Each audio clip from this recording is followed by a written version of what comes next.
우리는 어제 출애굽기 3장을 보았습니다. 출애굽기 3장과 4장을 통하여서 모세가 총 5번 하나님께 받은 사명을 고사합니다. 자신 없어 하는 모세.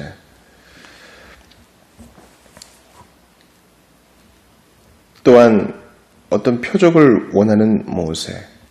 한마디로 가고 싶지 않은 거예요. 지난 40년간의 애굽에서의 왕자 생활은 다 잊은 지 오래입니다. 그는 이제 후반부 40년을 통하여서 목자 생활에 완전히 익숙해졌습니다. 민족을 구원하고자 하는 옛날의 그 호기는 다 없어지고 이제 자기가 something 할 수 있다고 생각했다가 뭔가 대단한 일을 할 수 있다고 생각했다가 자기가 nothing, 아무것도 아닌 것을 알게 되었습니다. 이제 하나님이 그의 everything이 될, 모든 것이 될 때입니다. 주님은 당황한 모세에게 하나님이 이르시되 내가 반드시 너와 함께 있으리라. 이것을 약속으로 주십니다. 성취를 보기 전에 먼저 행동할 것을 원하셔요. 사실 그분의 말씀이 이미 증거입니다. 하나님은 거짓말 하실 수 없기 때문에. 그러므로 여러분, 신앙생활에 있어서 이 말씀을 약속으로 붙들고 정말 우직하게 조용히 인내하며 하나님을 신뢰하는 것이 정말 중요합니다. 뭔가 요란하게 신앙생활 하는 것만이 능사가 아니에요. 주님의 뜻을 믿고 오늘을 견디며 기쁨을 잃지 않기 위하여 몸부림치는 그런 자, 하나님이 기뻐하십니다. 오늘 출애굽기 4장에서는 하나님께서 모세를 설복하시는 장면과 그가 순종하여 미디안 땅을 떠나고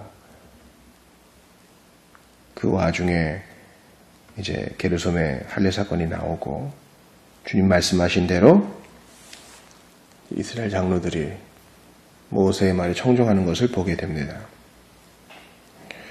제가 오늘 여러분과 좀 보고 싶은 것은 주님께서 이 모세를 설득하시기 위하여 이 표징을 보여주세요. 그것은 바로 그가 이미 손에 잡고 있는 그 지팡이를 통한 이적이었어요. 주님이 말씀하신 대로 너 손에 뭐 있느냐? 지팡이입니다. 던져라. 던지니까 뱀이 되고 꼬리를 잡아라 하니까 다시 그것이 지팡이가 됩니다. 애굽의 술사들은 이것을 흉내는 냈지만 온전히 따라하지 못하죠. 주님만 이것을 하실 수 있어요. 여러분, 지난 40년간 모세는 양떼를 치는 사람이었어요. 주의 지팡이와 막대기가 나를 안위하시나이다. 이 지팡이와 막대기는 목자들이 사용하는 필수품입니다. 그래서 어긋나가는 이제 양들이 있으면 그것을 툭툭 쳐서 모는 데도 사용하고 또 이제 풀밭이라고 안심하는 그 양떼가 있지 않겠어요? 근데 그 풀밭에 이제 뱀이 딱 나타나서 양을 물죠. 그래서 뱀이 있는지 없는지 확인하는데도 이 지팡이를 씁니다.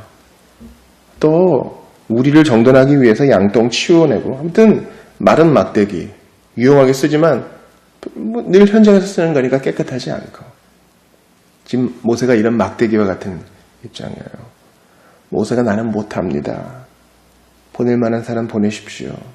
말도 잘 못해요. 이렇게 고사해도 맞아요. 그는 마른 막대기와 같아요. 하지만 하나님이 하시는 일이지 막대기가 하는 일 아닙니다. 막대기가 스스로 변하여 뱀이 되고 다시 스스로 변하여 막대기로 돌아오는 일, 그런 일 없어요. 여러분 기억하세요. 어제도 말씀드렸다시피 경솔하게 사역에 덤벼드는 것은 옳지 않습니다. 고사하고 도망가 봤을 때 그래도 붙들리면 하는 것이지.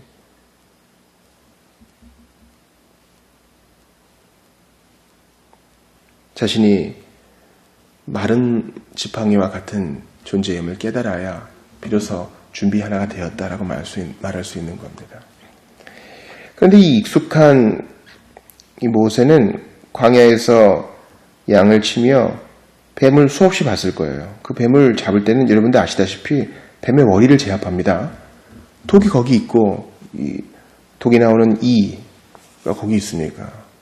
근데 꼬리를 잡으래요. 여러분, 꼬리를 잡는 것은 뭐 사나운 짐승이든 뱀이든 똑같아요. 꼬리를 잡으면 바로 공격당하죠. 주님께서 이렇게 합리적으로 보이지 않는 것에 대해서 순종을 요구하세요. 그러니까 우리 어제 봤던 말씀과 똑같죠. 내가 너에게 말했다. 가서 전하고 나의 백성을 이끌어내라. 내가 정녕 너와 함께 있겠다. 이 말씀을 순종하는 데는 믿음이 필요합니다. 이미 말씀으로 증거를 받은 줄 알고 행동하는 믿음이 필요해요. 모세도 마찬가지입니다. 주님, 꼬리 잡으면 물려요. 근데 모세는 이렇게 훈련을 받는 거예요.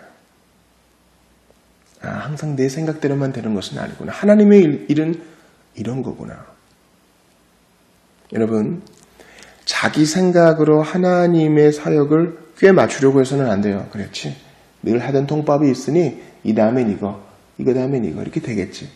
여러분, 그러면 그리스도인의 일이란 것은 다른 게 하나도 없잖아요. 하나님의 섭리가 어떻게 개입하실지 모르고 우리를 어떻게 다루실지 모르는데 설교도 마찬가지입니다. 원고를 준비해서도 어디로 갈지 모르는 거예요. 항상 의외의 요소가 있어요. 찬양인도도 마찬가지입니다.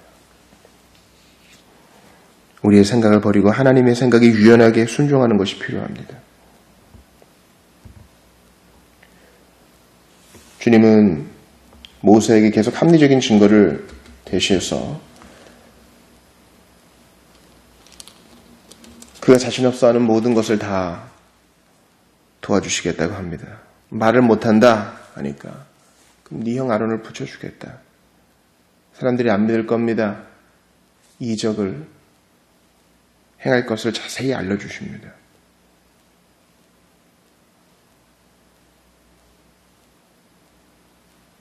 끝까지 자신 없어 하니까 주님이 이제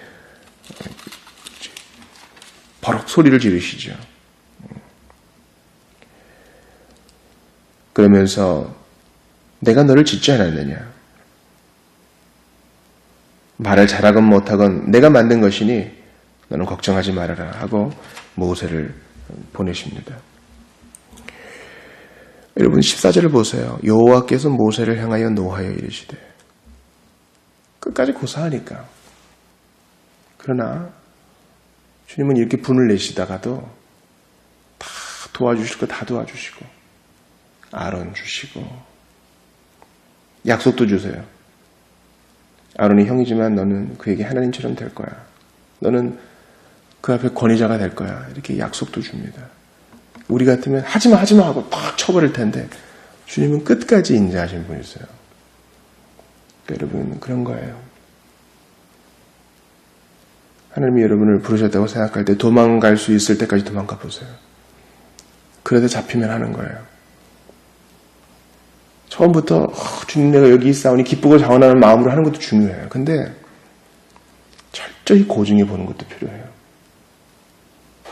하나님은 마른 막대기, 마른 지팡이에 사용할 수 있거든요. 근데 굳이 제가 돼야 됩니까? 물어볼 필요가 있어요.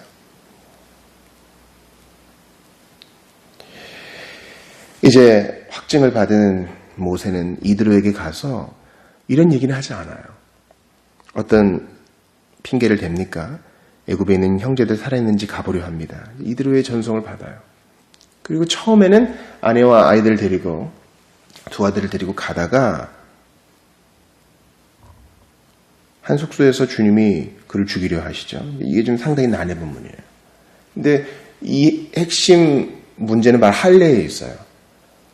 여러분 광야 생활한 지 40년이니까 아이들이 이제 나이가 꽤 있을 거예요. 결혼을 했을지는 몰라요.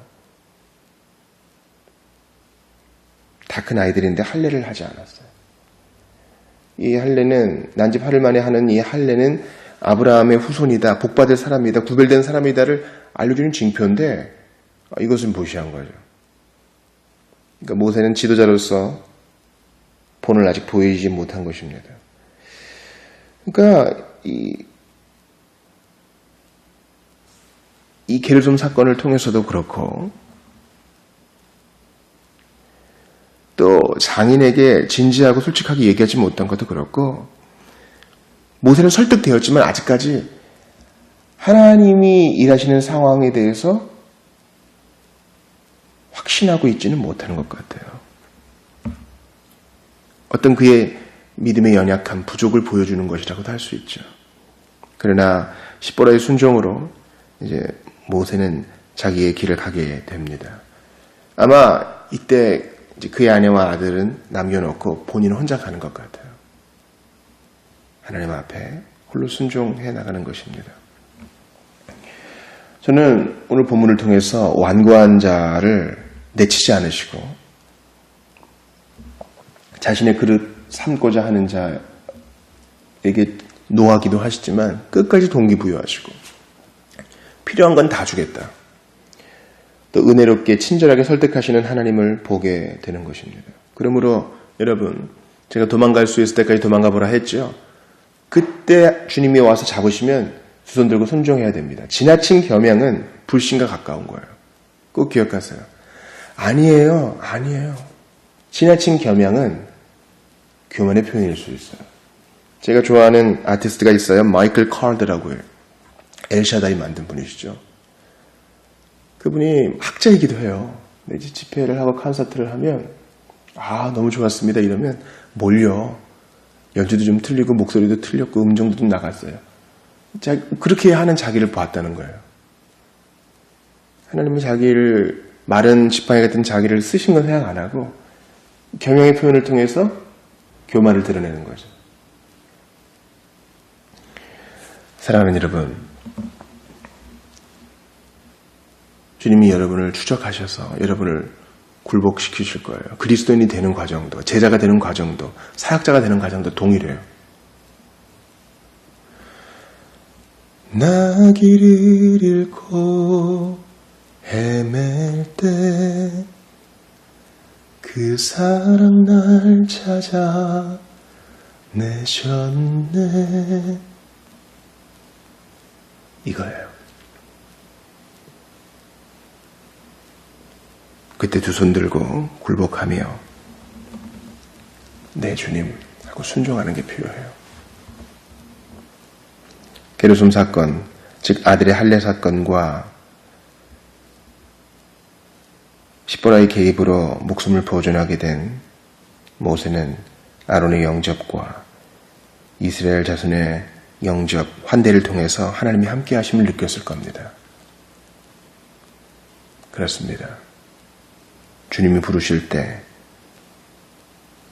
그 부르심의 진위에 대해서 깊이 확인해 보지만 주님이 우리를 설득시키시고 모든 증거를 주실 때는 가차없이 순종하는 거예요. 오늘 모세를 보세요. 신중한 건 좋지만 5번이나 고사하다가 주님이 노하시지 않습니까? 그럼에도 불구하고 주님은 그에게 필요한 모든 걸 주세요. 여러분 마음에 새기세요. 하나님이 우리를 부르셔서 일을 시키실 때는 필요한 능력도 함께 줘요. 난 모르겠다. 네가 알아서 해라. 이런 식이 아니에요. 필요한 자원을 줍니다. 이건 제가 경험으로 아는 거예요. 그게 돈이라면 필요한 대로 주실 거예요. 지식이라면 필요한 대로 지혜와 더불어 주실 겁니다. 리더십이라면 겸손과 더불어 주실 거예요. 여하튼 주님은 당신님의 일을 시킬 때 필요한 거 안 주고 그냥 일만 시키는 일 없어요. 사랑하는 여러분, 그러니 믿음으로 가십시오. 아닙니다 하다가 설득되었다면 뒤돌아보지 않고 가는 거예요. 내 생활을 딱 정리하고 주님을 최우선 순위로 잡고 오직하게 가는 거예요. 그런 기업인들, 그런 크리스찬 기업인들, CEO들, 사원들, 사업가들 저는 많이 보았습니다. 주님께 무릎 꿇고 네와 아멘으로 우직하게 가는 거예요. 하나님이 인도해 주시겠지. 말씀으로 약속해 주셨으니 인도해 주시겠지. 오늘 본문 말씀에서 제일 중요한 것은 모세의 이러한 헤저테이팅, 주저함을 통해서 성부의 부르심에 온전히 순종하셨던 예수님을 봐요. 모세는 5번이나 거절했지만 예수님은 단번에 순종하시어 하늘 보좌 버리시고 이 땅에 오셨습니다. 성부는 성자에게 필요한 모든 것을 주셨지만 십자가 그 처형 현장에서만은 얼굴을 돌릴 수밖에 없었습니다. 부르심에 온전히 순종하신 예수님, 예루살렘 성을 향하여 나아가기를 굳게 결심하시고 앞으로 전진하고 뒤돌아보지 않으셨던 예수님, 그 주님이 여러분을 부르십니다. 부르심을 잘 확인하되 주님께 설득되었다면 뒤돌아보지 말고 앞으로 가는 여러분 다 되기를 바랍니다. 기도합시다. 하나님 아버지, 오늘 본문 말씀 통해서 나 자신을 봅니다. 주의 약속의 말씀이 있는데도 주저하고 믿지 못하는 연약함 저에게 있나이다. 굽어 살펴 주시옵소서. 주님, 저희가 여기 있습니다. 저희를 부르사 주의 일을 이루어 주시고 우리의 일상에서 믿음의 꽃을 피울 수 있도록 성령님 역사하여 주옵소서. 모든 필요한 것들을 다 공급해 주실 줄 믿사오니 아버지 하나님, 연약해지지 않도록 하나님은 우리를 부르실 때, 일을 주실 때 반드시 필요한 자원도 주신다는 것을 오늘 받았사오니 믿음으로 담대히 나아갈 수 있도록 도와주시고 온전히 부르심에 순종하신 예수님 바라보며 그 주님의 뒤를 따를 수 있도록 성령이여 힘 주시옵소서. 오늘을 살아가는 성도들에게 함께 하시고 특별히 먼 학교로 들어가는 우리 자녀들을 지켜 보호하여 주시옵소서. 가정에 문제가 있는 모든 성도들 한 가지로 붙드시고 중독의 문제로 괴로워하는 성도들 지켜 보호하여 주옵소서. 기적을 보게 하옵소서. 예수님 이름으로 기도합니다. 아멘.